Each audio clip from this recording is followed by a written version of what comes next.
Queen Elizabeth II, the longest reigning monarch in British history. Over 65 years on the throne, yet hers is a reign that nearly didn't happen. I think for Princess Elizabeth, the abdication must have been catastrophic. Driven by duty, My whole life shall be devoted to your service. she's ruled over crisis and war, Our thoughts today are with those in the South Atlantic. and dramatic social and technological change. Television has made it possible for many of you to see me in your homes on Christmas Day. She's seen over 12 prime ministers come and go. The Queen has a very sharp mind. She's endured the breakup of the empire and the creation of her beloved Commonwealth. The Queen had an instinct Of what the new Commonwealth was about. Throughout it all, she's been a steadying presence. Yet the most famous woman in the world remains mysterious. This is the inside story, as told by her closest friends and advisors. I think the Queen is basically a very shy person. She's very humble, actually. She's a wonderful mimic. I mean, she's really, really funny. It's hard to imagine a world without her. She has done her job bloody well. Elizabeth, the wife, the mother, the Queen.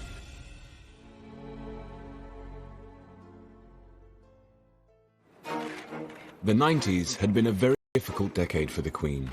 She dealt with a very public backlash after the breakup of her children's marriages. It has turned out to be an annus horribilis. And following the death of Diana, public opinion was at an all-time low.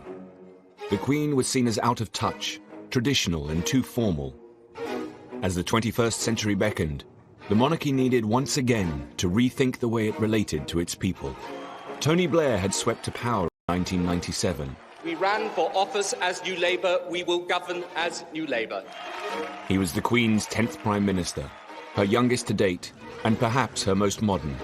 And he was all too aware of the importance of her role as our monarch. The Queen regards the monarchy as a huge responsibility, and all of her life has been trying to live out this sense of duty and obligation and to make sure that the monarchy remains still relevant to people. I found her ultimately knowledgeable about issues and with this ability to kind of sense where public opinion was in a way that would have put to shame many politicians. Alistair Campbell was Tony Blair's Director of Communications at the end of the 90s and has written about the Queen. One of the people I interviewed, one of her circle, talked about how important it is to her that she is held in affection. He said the opposite of affection is disaffection, and if you have a public disaffected with the monarchy, you have no monarchy. The new century was a chance for the Queen to rebuild bridges and reconnect with her public. And Tony Blair wanted to help the monarchy do just that.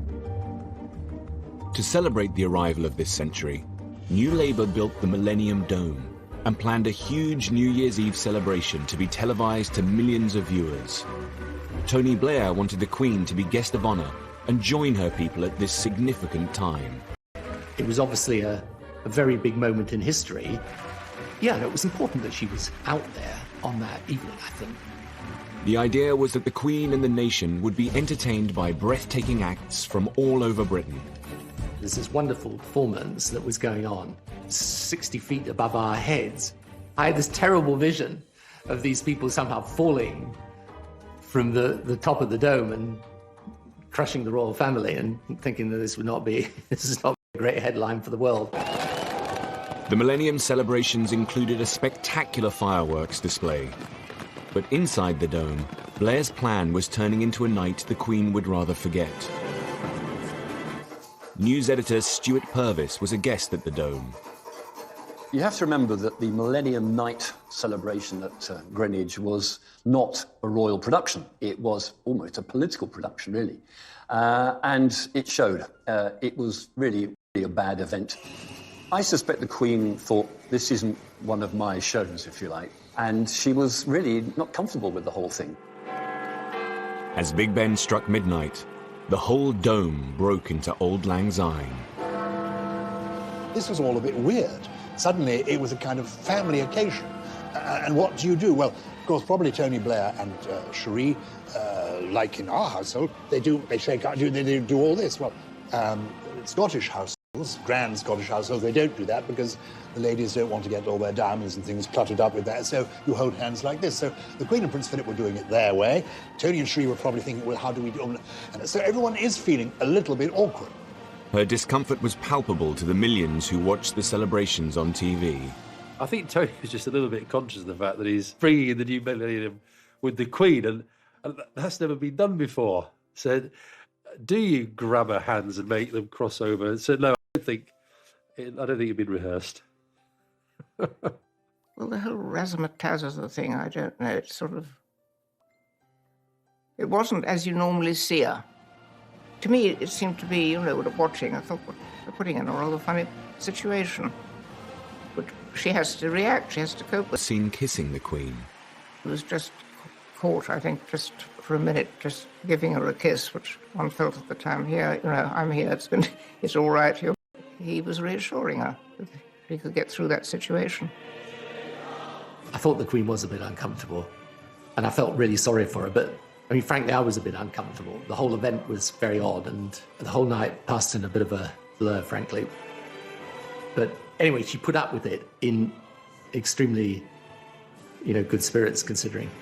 The event had put the Queen in an undignified position. Her attempts to reconnect and seem less traditional hadn't had the best of starts. At the turn of the century, the Queen was battling negative public feeling. The events at the Millennium Dome had done little to restore her popularity, and it wasn't just a problem at home. Abroad, her unpopularity had been building for some time. In Australia, there were plans to remove her as Queen. Critics speculated that if it could happen down under, then one day it could happen in the UK. In the 1990s, Australian Prime Minister Paul Keating had proposed a republic. It would be the intention that as a result of this committee's deliberations and the public discussion that would follow, the Australian people would be in a position to decide by referendum later in the decade whether Australia should become a republic by the year 2001. Though there's a lot of affection for the Queen in this country still, the country's outlook and aspirations can be represented by a non-Australian.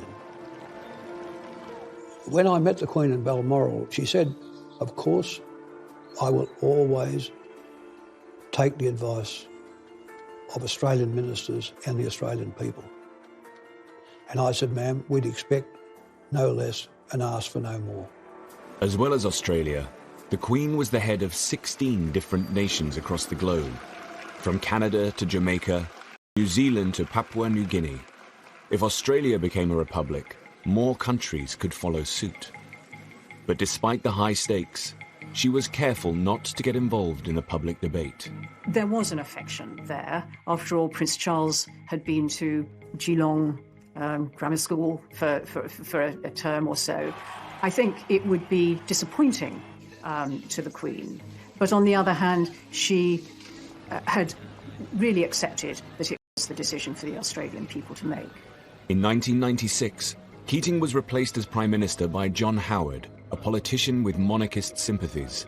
But the referendum would still go ahead as planned. I honestly do not believe Australia would be a better... And unless there's a good reason, you don't break links with your history, but even more important than that, it works. On the 6th of November 1999, Australia went to the polls. As the Queen nervously waited for the result, it looked like her 48-year rule of Australia was about to end. Well, the Queen was intensely interested in the outcome. I knew that whatever the outcome would be, she would wish Australia well and retain an interest and affection in it. When the ballots were counted, the results were a surprise to many. All 6 states had voted to keep the Queen. The country had an appointment with history, and it failed the appointment. Incidentally, the Australian rugby team were in the UK, competing in the World Rugby Cup final in Cardiff.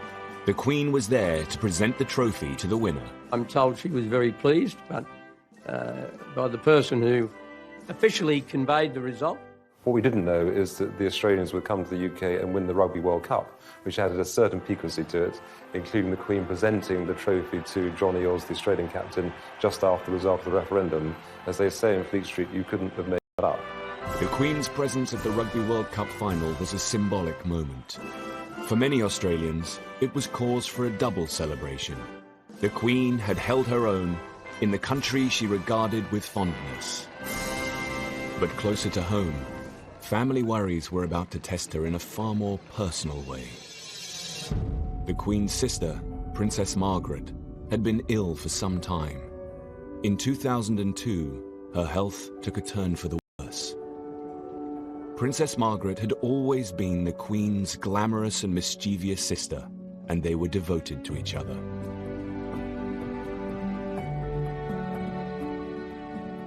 She was the companion of her childhood, and she was younger than the Queen, and they did talk a lot, more or less every day, so she was a very, very constant presence in her life. Growing up, the Queen's family had been a tight-knit unit. They called themselves Us Four. After the death of their father, two sisters became even closer, and they'd had other difficult times. In the 50s, the Queen had not been able to support her sister's relationship with divorcee Group Captain Peter Townsend. But despite this tension, they had remained close. Lady Glenconner was one of Princess Margaret's best friends and a maid of honor at the coronation. Princess Margaret adored the Queen and was always very loyal. I mean, she always talked and was very proud of what the Queen had done and all that. During the breakup of Princess Margaret's marriage to Anthony Armstrong, with her a lot, and she sort of did her best to make it better for Princess Margaret, I think. In February 2002, Princess Margaret died from her third and final stroke. The Queen had lost her only sister. Well, I would imagine she was expecting it, because she had Princess Margaret been ill for a very long time. We're all devoted to her. She was so good to everybody, and I think a lot of people wept a lot. In a way, it was sad, but I was so glad that Princess Margaret, who had suffered so much at the end, and for somebody like that who had been so vivacious and beautiful and enjoying life, to see her in a wheelchair, unable to see, it broke my heart, actually. Princess Margaret's funeral was a relatively low-key affair for a member of the royal family. For the Queen, it was a doubly sad occasion. Princess Margaret's funeral fell on a very painful anniversary. 50 years ago to the day, they had buried her father in the same chapel at Windsor. When Princess Margaret died, and the Queen Mother was still at Sandringham, where she would have probably stayed, but she insisted on coming down to Windsor and taking part in the funeral. A fragile Queen Mother didn't want to be seen by the press. We all sat in front, all the ladies in waiting, together. And it was terribly poignant because the Queen Mother was a wheelchair. And when the coffin went by, she tried to stand up. I think she may have been helped up so that she could be standing when Princess Margaret's coffin went. Princess Margaret was cremated, one of the first members of our family, I think, because she wanted to be buried between her parents. And there was any room, really, for ashes. In the weeks after Princess Margaret's death, the Queen Mother's health continued to deteriorate. The Queen had obviously been worried about the Queen Mother for some time because the Queen Mother was an enormous age and was appearing in public very regularly. The Queen would obviously be worried that she was going to fall over or something, which luckily she never did. I think the Queen Mother had been ill for some time, and she had some trouble with her lungs, I think. Constant coughing and that sort of thing. But it was all kept fairly low-key, they didn't talk about it much. And she was, after all, in her 102nd year, I think. Wonderful. The Queen Mother had been the Queen's rock throughout her 50-year reign. I think hardly a day went by without communication between them, either visit or telephone call. And when the Queen was overseas, she wrote a series of letters every day back to her mother. I mean, the Queen Mother had a lot of adulation from the public, and people got a lot of her mother's qualities in her, the Queen. Just 6 weeks after Princess Margaret's death, on the 30th of March, the 101-year-old Queen Mother passed away. The Queen Mother, mysteriously and miraculously, waited until the one day in the year when she could have died without any inconvenience to anybody. She waited until the Queen was at Windsor, with all her family around her. The Queen was out riding and was just summoned to Royal Lodge, and as I understand it, the Queen Mother had her head perfectly all right until about 10 minutes before she died, when she just sort of basically spun away. The two women who had been closest to the Queen throughout her 50-year reign were now gone. She'd lost her mother, who was not only a friend and companion, but her mother, somebody she spoke to every day on the telephone, that she would visit regularly, that she knew and loved, and was the link also with her father, a key figure in the Queen's life. The Queen Mother's would be the first royal public funeral at Westminster Abbey since Princess Diana's in 1997. There was speculation in the newspapers that people wouldn't turn up, that, the Queen Mother, being over 100 years old, belonged to another generation, that people wouldn't remember her. In fact, people turned up in their hundreds of thousands. I mean, the country was mourning. Sir Michael Wilcox was the Queen's black rod at the time. He was her daily representative in Parliament and responsible for many ceremonial duties. After the Queen Mother's death, he organised for the coffin to be brought to Westminster Hall, where the public would come to pay their respects. Initially, when she died, and at the first coordinating meeting at Buckingham Palace, there was a sense that we should only open the lying in state for a limited period during the day. And I argued against that. I felt that the nation would turn out for the Queen, both in sympathy and to show their affection. We opened on the first morning, and within 3 hours we had a 3-mile queue. And I then said, OK, we'll keep it open 24 hours a day. It was overwhelming, and the queue went right the way out down the other side of the Thames. There were all kinds of people. There were young children, young mothers, young families, and the older generation. So you name it, and they're in that queue. Over 1 million people came to mourn the Queen Mother. It is the fairy tale Queen Mother, the mother of our sovereign. For much older people, she was the Queen during the Second World War. She represented their lifetime story. There is an outpouring of emotion that is about oneself, one's country, exemplified in the life of the person who has died. One hesitates to compare it to the emotion over Diana, but it was, after the death of Diana, swung decisively in the monarchy's favour. She's had a great life. Diana only had a short life, but she's done so much for history, she's gone through so much, and she just really puts the backbone back into Britain. She was a wonderful lady. We love him very much, and he do a lot of good for we. As the Queen left Westminster Hall, the crowd reacted in a surprising way. It would be a transformative moment as the public now began to support the Queen. There was this very polite, very discreet clapping, which was almost symbolising the transference of affection from one great matriarch to another, and I know that the Queen was very touched by that. On the eve of the funeral, the Queen addressed the nation. Ever since my beloved mother died over a week ago, I have been deeply moved by the outpouring of affection which has accompanied her death. But the extent of the tribute that huge numbers of you have paid my mother in the last few days has been overwhelming. I thank you for the support you are giving me and my family as we come to terms with her death and the void she has left in our midst. It must have changed her life enormously to lose her mother and her sister within a few months of each other like that. It must have been very traumatic for her, very sad. I think she missed them a lot. I mean, suddenly she lost her two best friends, really. After the service at Westminster Abbey, the Queen Mother's coffin was taken to Windsor Castle, its final resting place, alongside her husband and daughter, Princess Margaret. I think with the death of the Queen Mother, there was a subtle change in the role of the Queen. Now, the Queen was the oldest member of the family. She was the matriarch. She, as it were, was moving into the Queen Victoria role. She was the senior member of world royalty. And some people say that that almost freed her, that she seemed to relax a bit. Well, Martin Charteris, who I think was her best private secretary, always used to say, wait and see what happens when the Queen Mother dies. Because I think with any parent, somehow they're always looking over your shoulder. And suddenly, she did blossom. There's no question about it. These deaths would herald a new era in the Queen's reign. At the turn of the century, the Queen had lost two the most important people in her life, her sister Princess Margaret and the Queen Mother. Despite the public's sympathy for the Queen, the sovereign still had a problem with her image. She needed a new way to connect to her people and show that she was in touch. She and her senior advisors had created a working party to develop a new strategy.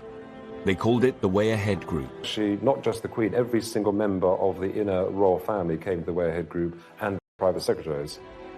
The meetings were sometimes a bit chaotic. I recall that the Queen had a bit of a tendency to chat to whoever was sitting next to her rather than paying full attention to the proceedings. The Duke of Edinburgh had to sort of call people to order from time to time. One of the issues the group looked at was the itinerary for the Queen's public engagements. The Way Ahead Group suggested that she made her visits edgier and more inclusive. We needed to look at the way the royal programme was made up and modernise it a bit and make sure that the monarchy reflected society more accurately. I mean, there were lots of visits around the home counties because of the proximity of Windsor and Buckingham Palace. Should there be a greater geographical spread, making sure that, different parts of the country saw all this happening. When she visited industry, she tended to go to factories when actually the way the economy had moved was that there were far more service companies. For instance, in the entertainment sector, it's easier to get a little bit stuck in your ways. This was a deliberate attempt to just nudge things forward a bit. The Queen is very pragmatic. She's willing to look at the pros and cons of an argument and then go for something that's, the modern way of doing things. That's another feature of her character. 2002 would be the Queen's Golden Jubilee year, marking 50 years on the throne. But had the Queen done enough to reach out to her people? Had the Way Ahead Group's planning been successful? I remember the Silver Jubilee of 1977, and what a huge event it was, how exciting it was, the street parties. And then as we came up to the Golden Jubilee, 25 years later, 50 years of Elizabeth II on the throne, I sensed, oh goodness, it's not going to be as big an event. Somehow this last decade has been too troubled for the royal family. It's going to be a bit muted. And I think there was apprehension within Buckingham Palace as well. Critics questioned whether the general public would organise any events at all to celebrate 50 years on the throne. In 2001, the palace website included a snooker tournament and a tree planting as some of the few events being planned. The Guardian ran with the headline, "Palace plays down fear of Jubilee flop." The palace asked Lord Stirling, who had organised the Silver Jubilee, whether he could once again put together a programme of celebrations. But even he had his reservations. I said that I need about 48 hours to find out as to whether or not there will be the appetite, because so much had happened, as whether people even wanted to celebrate. Lord Stirling called his friends in big business. Get support of about close to £3 million. He now needed to get the public on side. I remember asking Murdoch and crowd how they would feel about supporting it, and Rupert in particular was hugely supportive of the Queen, etc. Rupert Murdoch's newspapers began to get behind the Golden Jubilee. The Sun tried to encourage its readers with the headline, "Have a bash for Her Madge." It would not have been sensible to have spent a lot of time saying, this is going to be the greatest event in British history. I think one of the great insights was, don't set expectations too high, and that would have come from the Queen herself, who doesn't like a fuss. The Queen's Golden Jubilee celebrations kicked off with a nationwide tour.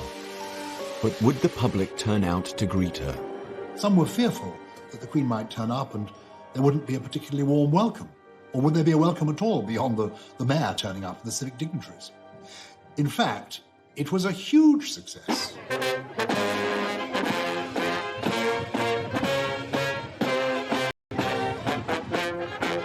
I was privileged to be part of the tour, to go on some of these visits. And the Queen was moved, was touched to find that so many people turned up, cheering, waving their flags. And from people being apprehensive about it, it turned into a huge triumph.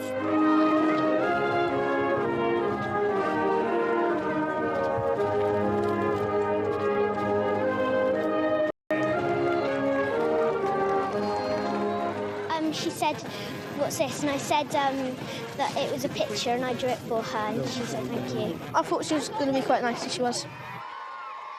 The Golden Jubilee was a great opportunity to put further into practice some of the initiatives that had been trialled in the previous years. So I think that was a really good year. And people were genuinely surprised that the Queen was out and about in the way that she was, visiting inner cities, disadvantaged people, showing Britain for better and also the areas that needed to have light shone on it. In her Golden Jubilee year, the Queen also visited the industrial town of Scunthorpe and her first British mosque. To engage with the Muslim community in this way was one of the most mould-breaking decisions she'd ever made, and one of the most inclusive. The idea came after 9/11, when the terrorist attack on Twin Towers, and I said to them that I need to send the letter to Her Majesty the Queen to invite her. We got a top-class mosque in London and all this area, and she decided to not go there, but decided to come in small, tiny town, North Lincolnshire, which was great. 9/11 just happened. There was a lot of from Her Majesty the Queen to come to the mosque at that time to show that doesn't matter what happened, nobody can divide us, and we are one nation and one people. And I personally really appreciate that. She took the shoes off and she came into the mosque. We were all lined up, everybody, to meet her. We were all anxious and not really prepared, but when we met Her Majesty, it was like meeting someone that we knew from our childhood. She was such a nice, down-to-earth person. Queen takes a huge interest in people when she meets them. I mean, she doesn't just shake hands and turn away. She really wants to talk to them and to know what they're doing and what their interests are. She was very interested in the history of Islam, especially the Mecca, because we had all the pictures here, you see, and she was asking about that. And I was lucky enough to give her a Quran myself, which she accepted, and I think it's still somewhere kept in a safe place, maybe in Buckingham Palace, I don't know. And she might read it. She is Queen for all of us, and it is fantastic that we made the history. Rest of my life and other people's life, it will stay with us. You know, what she did was really, she won the heart of millions of Muslims. At the start of the century, the Queen had been unpopular and out of touch. In her Golden Jubilee year, she showed that she was prepared to evolve as she met different kinds of people and went to new places. Change has become a constant. Managing it has become an expanding discipline. The way we embrace it defines our future. Her Jubilee Parade in June 2002 was the ultimate example of this relaunch. This was a new, more inclusive kind of monarchy. 20,000 people marched down the Mall, including firemen, circus performers, Bollywood dancers, and even Hell's Angels.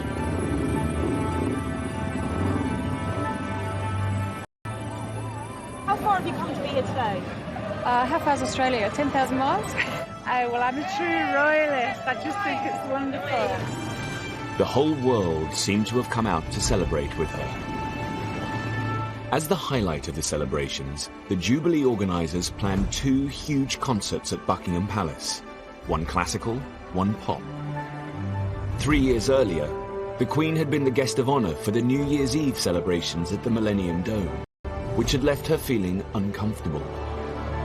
The Jubilee concerts were her opportunity to show the world that she could be less traditional, less stiff, an event to take place in its grounds. I had the pleasure of an audience with the Queen to bring her up to date as what was transpiring, and it was in her private office with one of the great bay windows at the back of the palace. And then I mentioned about the various events, and in particular, the concerts were going to take place at the palace.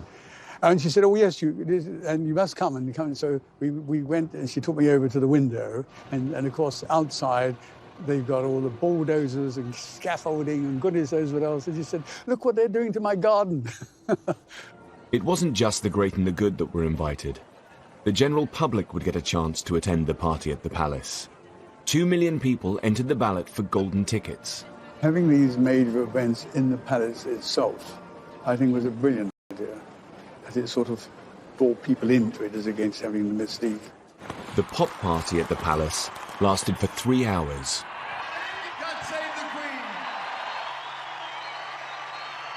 The concert's iconic moment would be Brian May from Queen on the top of Buckingham Palace.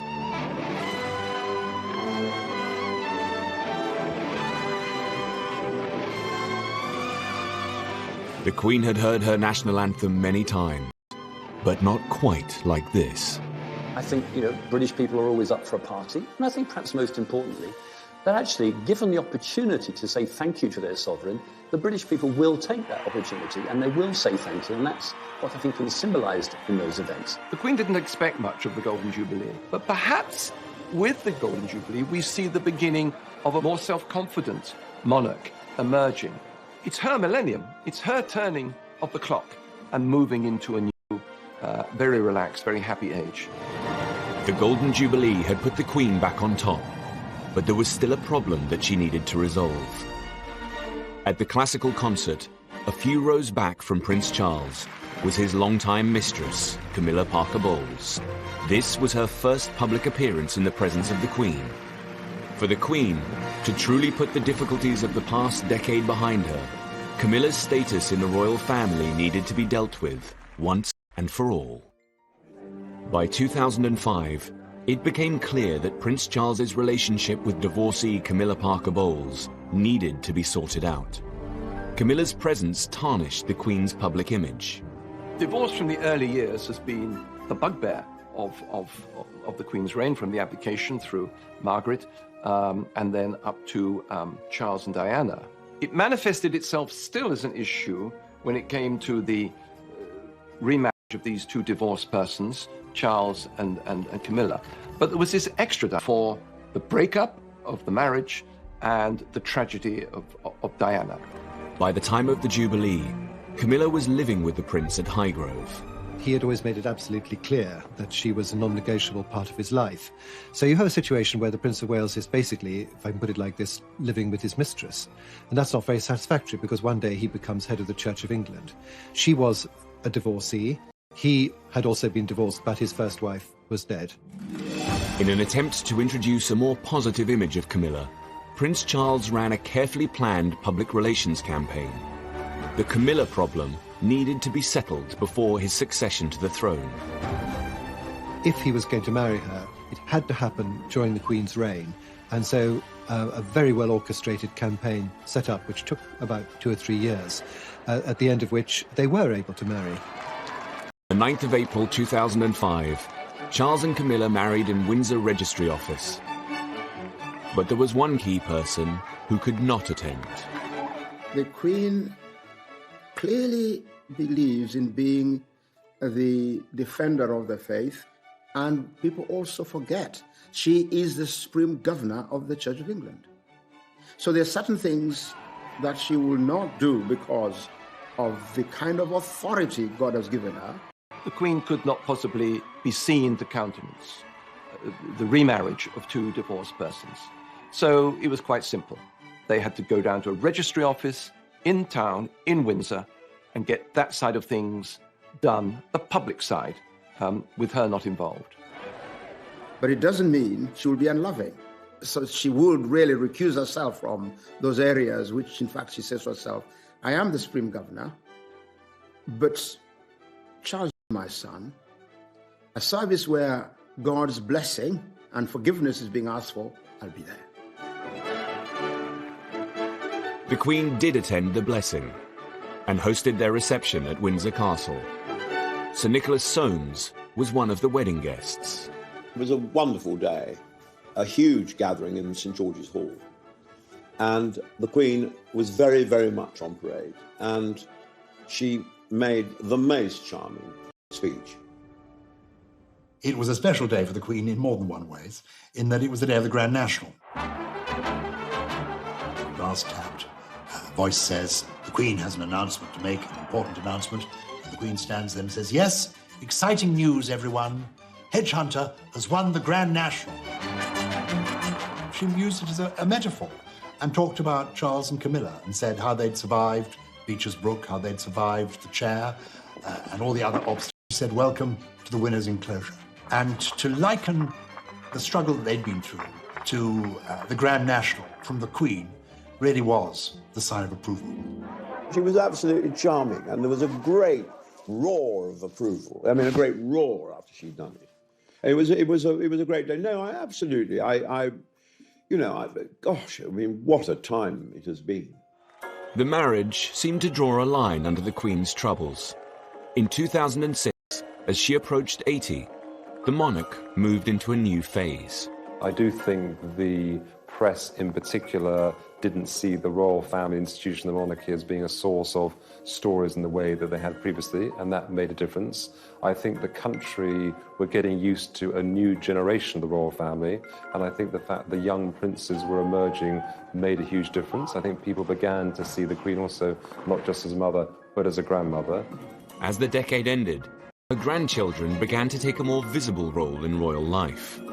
They obviously love her, and I'm sure she loves them too. And I'm sure they go to her for advice, because they couldn't have a better person to ask. I think if you asked Prince William and Prince Harry if they'd learned anything from the Queen and the Duke of Edinburgh, they would say a great deal. I know that's the case because I've heard them talk about their grandparents in terms of respect, affection, but also seeing how they do things. And if you like the style of Prince William and Prince Harry, it's because they've learned a lot from past masters at the game. As the Queen headed towards the end of the decade, she had a new confidence. I think the Queen is basically a very shy person. I've seen her stepping out of the royal train and having to gear herself up to face the crowds many times. When that challenge is overlaid with public criticism, as there was, for instance, at the time of Princess Diana's death, I think it's very hard to bear.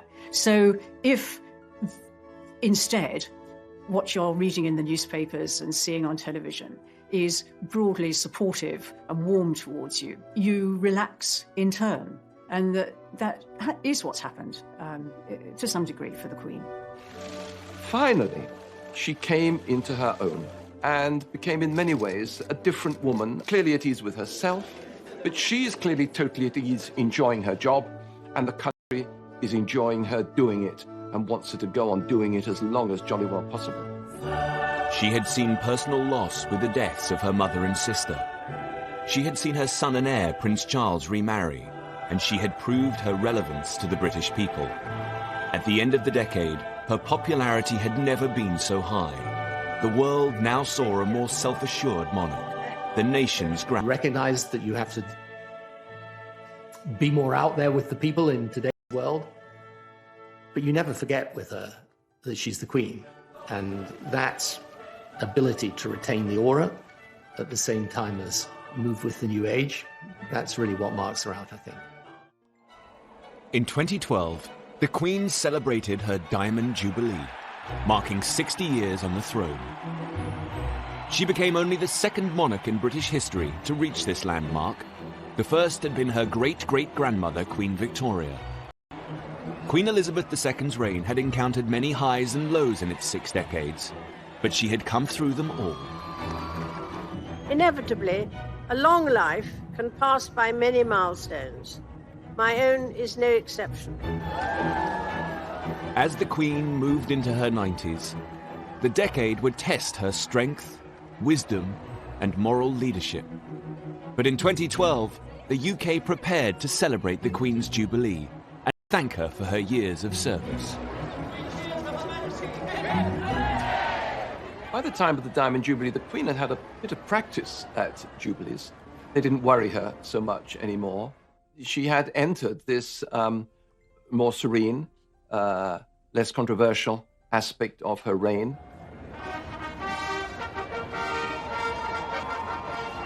For the Queen, it was a moment of saying, I have come through it all. I have come through difficult times, the very hard times, the 70s, the 90s, and now here I am still, soaring high in popularity. To mark her Diamond Jubilee, Britain would hold year-long celebrations. The highlight was a River Thames pageant, harking back to the golden era of Elizabeth I. I wanted to do something wonderful on the Thames and propose the idea for a pageant, and a pageant of the size and scale which hadn't been seen on the river for over 200, 300 years. The vision was to bring the Thames to life, magnificently with boats and music and bells and whistles. The Queen would survey a flotilla of passing boats. Over 1 million people lined the river to catch a glimpse of the Queen and her Thames pageant. Every single one of them wanted to express their pride in their nation and their patriotism to the Queen. I think that's what motivated everyone. A wonderful day. Everywhere you looked up to the high-rises, on the bridge parapets, on the riverside. Everywhere there were people shouting and cheering and waving flags. It was just the most extraordinary sight. It was wonderful. Despite the June date, it rained for most of the pageant. Specially chosen to perform in front of the Queen.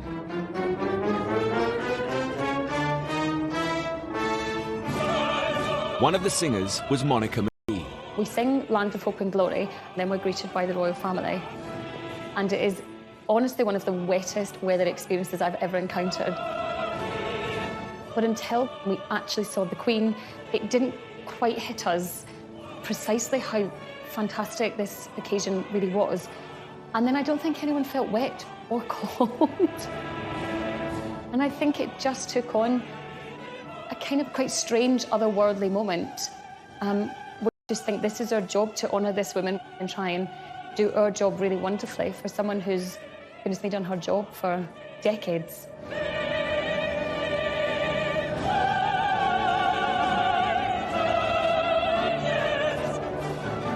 And I'll always remember the image of the singers with mascara running in the rain. I never imagined it like that in the 3 years of planning, that's the way it would turn out.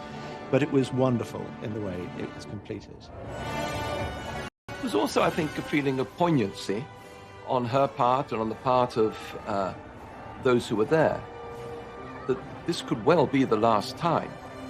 That the idea that maybe one day, before too long, we won't be saying, God save the Queen anymore, added something to that occasion.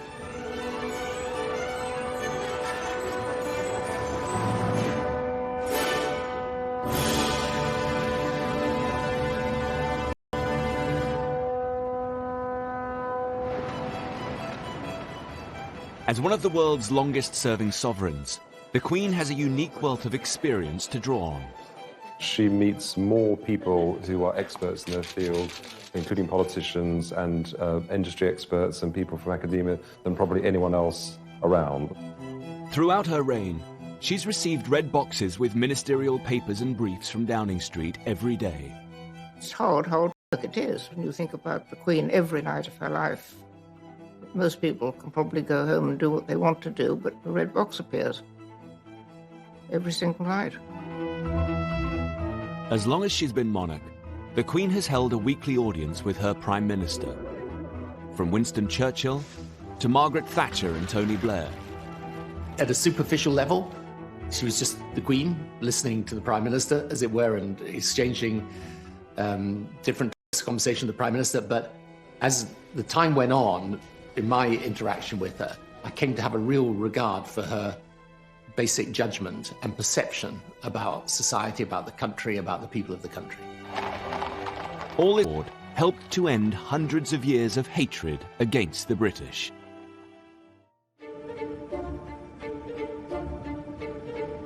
The Queen is the world's most travelled monarch. She has officially visited over 120 countries. But in 2011, she went to a new place, just 100 miles across the sea, the Republic of Ireland. She was always really interested in the peace process, very committed to it. One of the few conversations where she literally picked up the phone and you held the phone, as they said, it's the Queen on the phone, was after the Northern Ireland Peace Agreement. For over 100 years, British rule had been viciously contested in Ireland. Hundreds of people on both sides of the water had been killed in what came to be called the Troubles. The Queen herself suffered great personal loss. In 1979, the IRA had murdered close family members, Lord Mountbatten and his 15-year-old grandson. Known to her as Uncle Dickie, his death had been a huge shock. The Queen, I think, was genuinely fond of Mountbatten. It was a totally gratuitous, pointless murder. To honour this great loss, he had been given a funeral at Westminster Abbey. But I think the depth of feeling is so terrible at that time. You know, with the IRA and what they'd done, and how do you forgive, you know? But you have to move forward best you can. The Queen's visit to Ireland would be an extraordinary moment of diplomacy and would test her personal strength. The truth of it is that it had to be right from the Irish perspective. You know, there's a long history. Some of that history has been bloody and brutal, and it's a moment you've got to choose very carefully when the Queen, I mean, the symbol of Britain, comes to visit the Republic. It was the Queen's, obviously the Queen's own idea that she should go to Ireland, and probably had wanted to for some time. I remember thinking, you know, just hope everything's going to be all right. The visit witnessed one of the country's largest security operations. Mary McAleese was the President of Ireland, who hosted the Queen's stay. I can tell you that when we invited Her Majesty the Queen to come to Ireland, there were a lot of people who were not happy. I got the letters. We knew that there would have been people who would not have wished her well. So yes, security was massive. On her first day, the Queen went to Dublin's Garden of Remembrance, a site that commemorates the Irish. Now, here was the Queen, paying her respects. She laid a wreath, she stepped back, and she did something that nobody really expected. It's a simple thing. She inclined her head. In that gesture, you could almost hear the softening of the arteries of resentment, the softening of the anger, the winning over of people. Her speech at the state dinner in Dublin Castle stunned all of the guests. The very first words she used, to everybody's surprise, were 5 Irish words.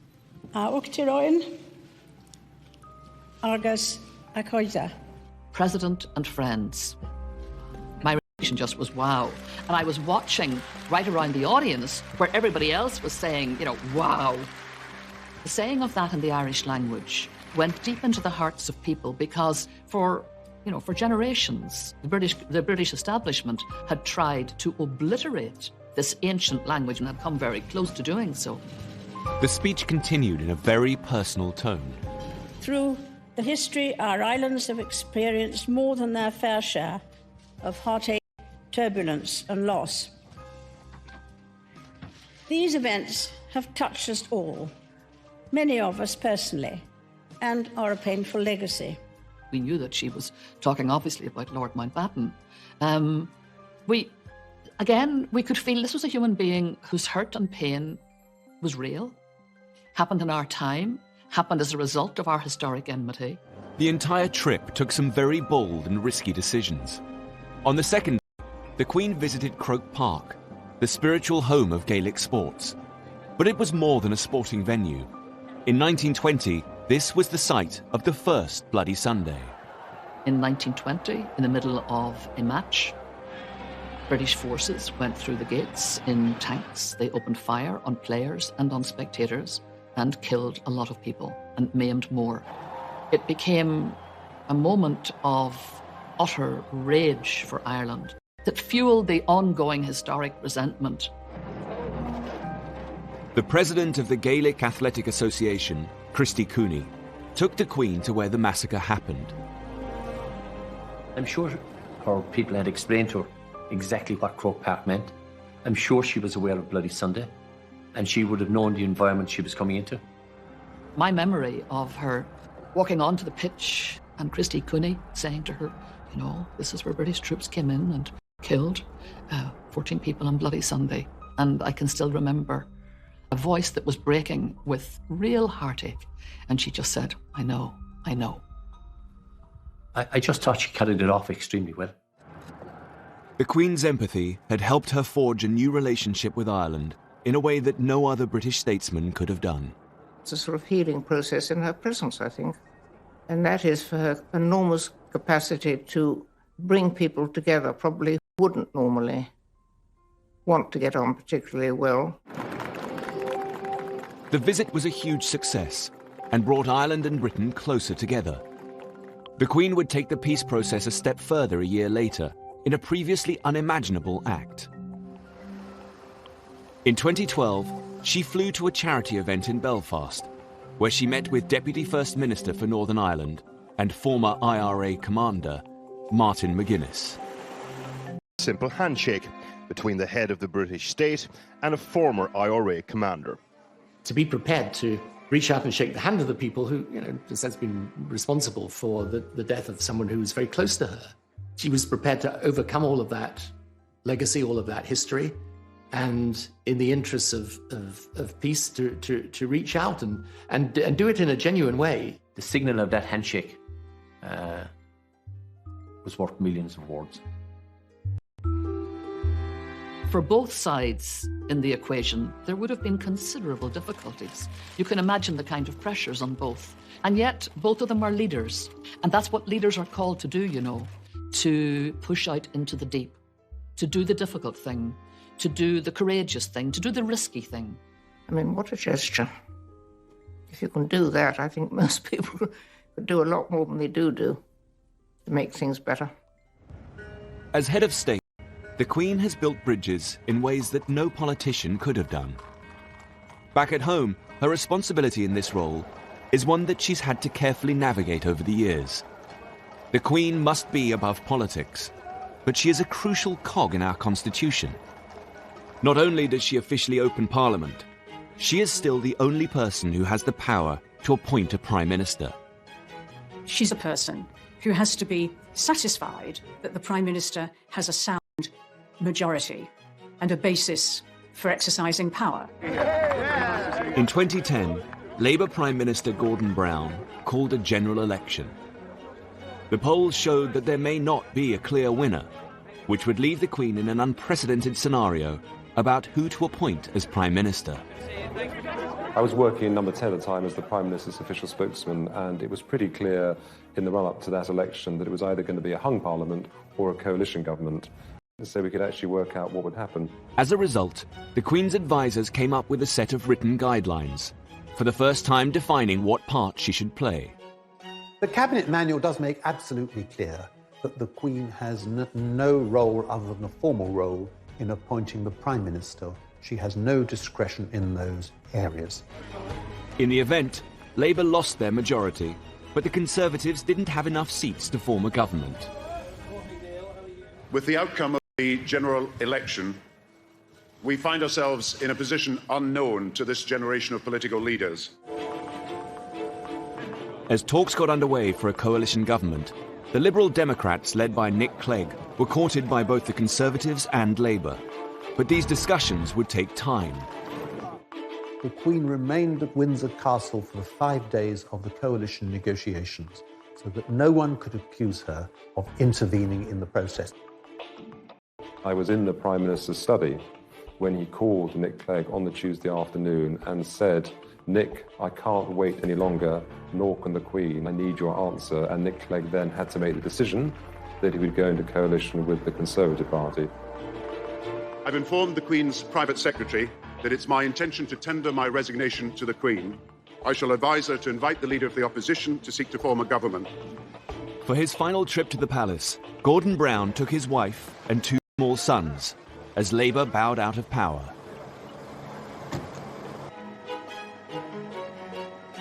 The Queen's private secretary could now call David Cameron to the palace.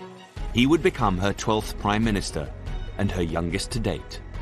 She has understood the role of the Crown in the British Constitution so that our political system can work, and she makes it work by not interfering.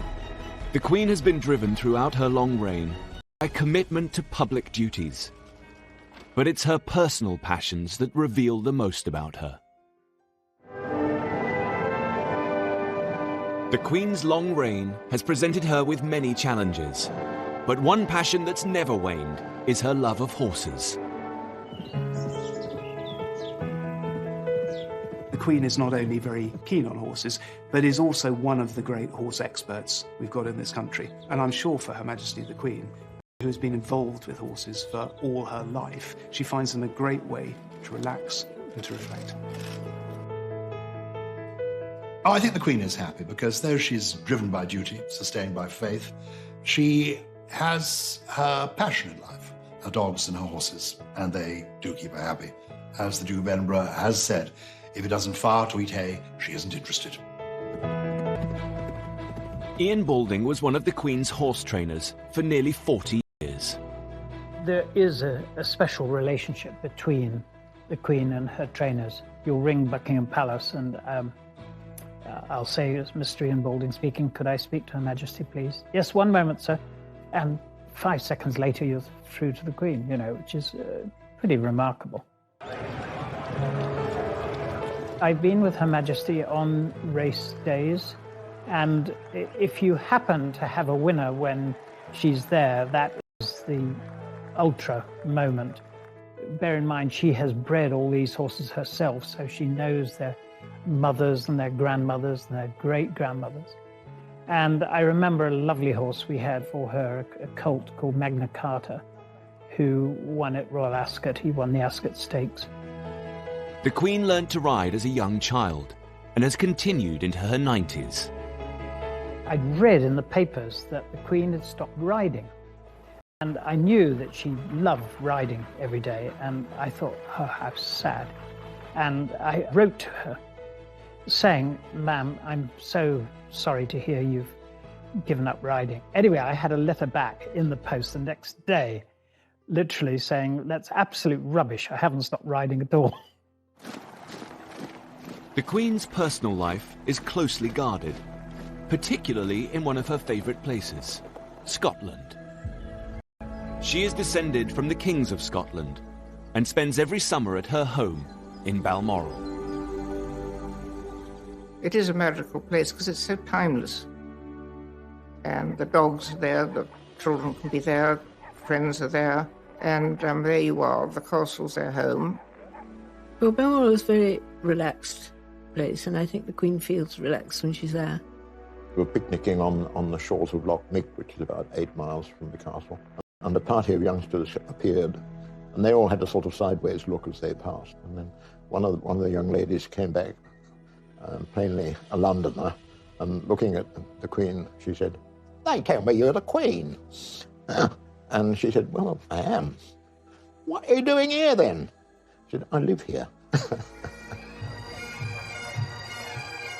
She loves being a Scottish country lady, but this is always in the context of Scotland as part of the British family. In 2014, there was a real danger that Scotland was going to leave the Queen's beloved British family when Prime Minister David Cameron agreed to call a referendum on Scottish independence. The ballot was to be held in September. She's in Balmoral in a referendum campaign. In early 2014, the campaign to leave had been trailing in the polls. But by the time the Queen came to Balmoral for her summer break, the Scottish nationalists had narrowed the lead. In the last couple of weeks, the Yes campaign and the No campaign were effectively neck and neck. There is a real sense of emergency taking hold in London, and a sense too that the Queen actually could be the ace for the UK campaign, that she's the person that's actually going to have to intervene to make absolutely certain that they were going to win the No vote. Despite all of her instincts to stay out of the race, despite all of her instincts that it's not constitutionally proper, there is an immense amount of pressure being brought to bear on her. Just 4 days before the referendum, the Queen made an unprecedented comment. Veteran reporter Jim Lawson was as usual covering her Balmoral stay. We were in a normal place, corralled outside the church grounds. After about half an hour, the policeman came down and said, "Would you like to come up to the church?" That was unheard of, you know. We actually wondered what was going on. And I thought, I wonder if she's going to approach the crowd. As she did, one of the bystanders mentioned the referendum. The Queen said, "Well, I hope people will think very carefully about the future." The bystander was happy to tell Jim the Queen's comment, but curiously wouldn't give him their details. If the Queen talks to someone, they're always delighted to tell you, but not this time. Some wondered whether the bystander had been planted in the crowd. Others thought it was just a chance comment. Either way, the newspapers needed to corroborate the story with Buckingham Palace. The palace didn't confirm it, but more importantly, they didn't deny it. We knew we were onto some story there. Now, if you translate that to you're standing on the edge of the cliff and the Queen says to you, think very carefully about what you're about to do, she's not advising you to jump, is she? Newspaper editor Severin Carrel felt the comment was the result of a lot of thought. One could read it either way. And as in that sense, it was very, very carefully written, very cleverly written. But we realised that the Queen had made a quite deliberate and quite carefully drafted interjection. She had intervened into the referendum campaign. On Thursday, the 18th of September 2014, Scotland went to the polls. The majority of the people voting have voted no to the referendum question. I have worked so hard to save Scotland because I'm a proud Scot and I'm a proud Brit. Ladies and gentlemen, I think that's been a pretty fair kick of the ball. For now, the Queen's United Kingdom was intact. But this wouldn't be the last time that her position would be used in politicians' arguments. In 2016, the question was to leave or remain in the European Union. On Monday, I will commence the process set out under our Referendum Act, and I will go to Parliament and propose that the British people decide our future in Europe. In the charged atmosphere of the EU debate, it was perhaps inevitable that someone would try to involve the Queen in their argument. Thomas Newton Dunn is political editor of The Sun. He was tipped off about a conversation between the Queen and European Union supporter Nick Clegg. Well, I was told a most fascinating story by an impeccable source of an extraordinary row during a lunch she held in Windsor Castle. And so this is going back 2011, 2012 now. They ended up discussing Europe. The Queen ended up getting into quite a lively dust-up with the Deputy Prime Minister, who was a very strong pro-European politician. The Queen was putting forward some very strong views on the future shape of Europe and the direction which Europe was going in. The Sun wasn't only planning to report the alleged conversation, but to boost it by quoting prominent Brexiteers. This led to their infamous headline. Queen backs Brexit came from ringing up a couple of Tory MPs to find out what they thought about it, and some of the very passionate Brexiteer MPs leaped on the suggestion that the Queen might be pretty Eurosceptic to say, well, in which case, that must mean she backs Brexit. But very closely written underneath was bombshell claim, because, of course, it was these MPs' claim she must back Brexit rather than ours. When Downing Street found out that The Sun was going to run with the headline, they began to investigate the source of the story. So when I first saw the Queen backs Brexit headline, I wanted to see very quickly, well, what was this based on? And it seemed to be at a lunch that had been many years before. How could she back something several years before when it wasn't even a term that was invented or even something that was seen as a particular possibility? Nick Clegg strongly denied the story. I think it's appalling that people who want to drag the United Kingdom out of the European Union now want to drag the Queen into the European referendum debate. And as for the Sun story, it's nonsense. It is not true. I couldn't be clearer than that. The palace thought that the headline was misleading and immediately lodged a complaint to the Independent Press Standards Organisation. At the time, the palace said they were extremely angry, and the Queen is never to be dragged into politics, and they're now going to put a stop to it by making a formal complaint. They wanted to draw a line in the sand and to extricate the Queen from any more political rows. Ipso upheld the complaint, saying the headline went further than the claim about what the Queen might think. The Sun was forced to print its ruling, but by then, the whole story had fueled the Brexit debate. I don't know that you could necessarily say that it persuaded people to vote for Brexit, but I think it was certainly another tick in the column of people who wanted to leave the EU. We know political opinions, but in public, in terms of aura, she exudes impartiality. She exudes being what a constitutional monarch should be, above politics, above opinion. As head of state, the Queen has battled to stay out of politics, but at times needs to be at the forefront of Britain's national events and disasters. In 2017, the world woke up to one of the most shocking tragedies of recent times, the Grenfell Tower fire. Where the fire was now spreading, people were reaching out from the front window, trying to grasp a bit of fresh air, trying to breathe. It looked like they were struggling. It was harrowing, torturing screams for help. It was Like a horror movie. When the fire got to its peak point, I could actually hear a man screaming, and then all of a sudden the screaming just stopped. In the past, the Queen has been criticised for her slow response. In the 60s, she waited 8 days before visiting the victims of the Aberfan disaster, an accident in a Welsh mining town which claimed the lives of 28 adults and 118 children. It was a sort of lesson, as all, that you have the need to show sympathy and to be there on the spot, which I think people craved from her. In her later reign, she's made sure that she makes a rapid response.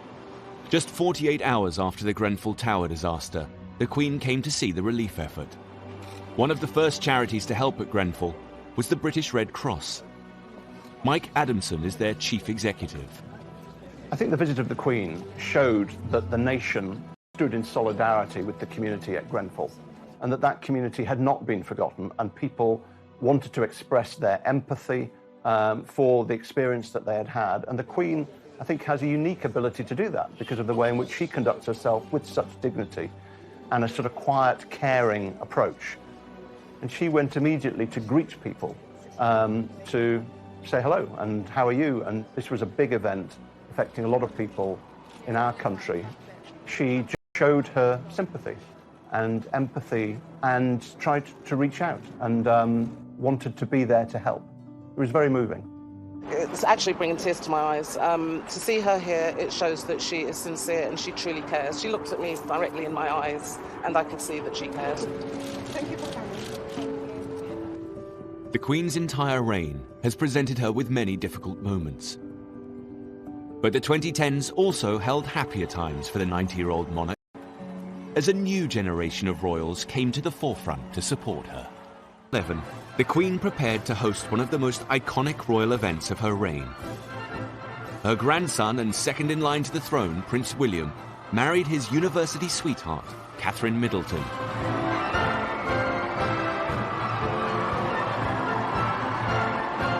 It was a significant moment for the Queen's succession. The media are terribly excited about a wedding. The transparent happiness of the young couple just permeated right through the occasion, and that must have absolutely delighted the Queen. Marriage is vital to the royal family. It's about stability, it's the fact that you're going to continue down the generations, it's all about passing on the genes.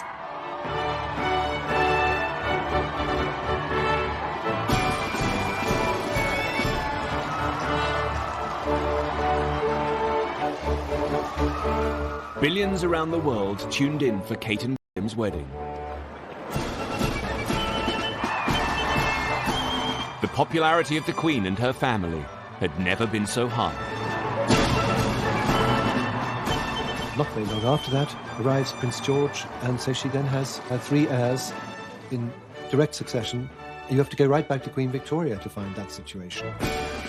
With Prince Harry marrying Meghan Markle, the dynasty is more secure than ever. The Queen has a very special relationship with all her grandchildren, particularly Prince William. It was the Queen herself who gave Prince William his constitutional history lessons. And when he becomes king, it is in her constitutional style that he proposes to reign. I think the Queen and her grandchildren are all very close, and she takes great interest in them. And they're getting to the age now when they want to help. But it always makes me cross that people concentrate so much on Prince William and forget the fact that he's not the heir to the throne, Prince of Wales is. Prince Charles's style is in stark contrast to his mother. While she tries to remain politically neutral, her son has always made his views very clear. Prince Charles consciously set out to take advantage of the relative constitutional freedom that a Prince of Wales has, as opposed to the monarch, to push the causes that he believes in. Therefore, he has felt it totally within his remit to write letters lobbying unashamedly prime ministers, ministers, members of the Church of England, bishops, to get his point of view across. He didn't write me that many letters, but when he did, they were perfectly sensible things. I mean, and they were much more in the sense of saying, look, I've been talking to people, for example, about countryside issues, or they might be about defense questions, and certainly around issues to do with climate change, the environment, and so on. he seems to have proclaimed that this is going to continue once he becomes king. And he believes he can rule in a different constitutional style from his mother.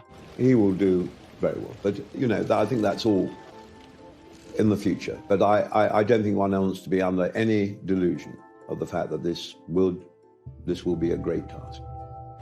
As the Queen continues into her 90s, Prince Charles has begun to take on more of his mother's responsibilities. On Remembrance Sunday 2017, he laid the wreath at the cenotaph. As head of the armed forces, it's one of the Queen's most symbolic duties and points to a changing of the guard. One of the Queen's most important legacies will also be the Commonwealth. In an era that might otherwise have seen the disappearance of things monarchical, she brought it into the 21st century. You can't quantify it. She really has been part of the invisible glue holding it together. And the Commonwealth, in turn, has valued her energy, her commitment, her good humour, and her enjoyment of it enormously. Thank you, Mr. Prime Minister of Canada, for making me feel so old. In 2018, there was confirmation that Prince Charles will succeed the Queen as head of the Commonwealth. It was the latest in a series of landmark events for the royal family in just a few years. In July 2013, Prince George was born to the Duke and Duchess of Cambridge. For the first time since the reign of Queen Victoria, there was a monarch and 3 generations of direct successors to the throne: Prince Charles, Prince William, and Prince George. Suddenly you have this wonderful 4-tier royal family, because there's the Queen and Prince Philip still very much out and about and operating. You have Prince Charles doing his own thing with Camilla, and you have the Duke and Duchess of Cambridge, what I think of as slightly more informal, younger, you know, the open shirt, if you like, attitude to royalty. However, just a few years later, Prince Philip decided he could no longer be out and about and announced his retirement from public duty. In 2017, then 96 years old, he took the salute at Buckingham Palace as Captain General of the Royal Marines, his final solo public engagement after 65 years of service. Over the course of a life that has spanned more than 9 decades, the Queen's history has been our history. She has been the only monarch that most of us have ever known. She has breathed new life into the monarchy. Can you imagine the Georges deciding that they had to open up Buckingham Palace? Can you imagine Victoria doing walkabouts? Historians of the future will look periods in the history of the monarchy. She has been the very essence of what a constitutional monarch should be, a lesson, not just to Britain, but to the world as a whole. That here in the 21st century, a monarchy can work. We don't think of inherited privilege when we think of Elizabeth II. We think of a woman who's done her job bloody well. Britain's longest-serving monarch has seen a time of unprecedented change.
The 90s had been a very difficult decade for the Queen. She dealt with a very public backlash after the breakup of her children's marriages. It has turned out to be an annus horribilis. And following the death of Diana, public opinion was at an all-time low. The Queen was seen as out of touch, traditional and too formal. As the 21st century beckoned, the monarchy needed once again to rethink the way it related to its people. Tony Blair had swept to power in 1997. We ran for office as New Labour, we will govern as New Labour. He was the Queen's 10th Prime Minister, her youngest to date, and perhaps her most modern. And he was all too aware of the importance of her role as our monarch. The Queen regards the monarchy as a huge responsibility, and all of her life has been trying to live out this sense of duty and obligation and to make sure that the monarchy remains still relevant to people. I found her ultimately knowledgeable about issues and with this ability to kind of sense where public opinion was in a way that would have put to shame many politicians. Alistair Campbell was Tony Blair's Director of Communications at the end of the 90s and has written about the Queen. One of the people I interviewed, one of her circle, talked about how important it is to her that she is held in affection. He said the opposite of affection is disaffection, and if you have a public disaffected with the monarchy, you have no monarchy. The new century was a chance for the Queen to rebuild bridges and reconnect with her public. And Tony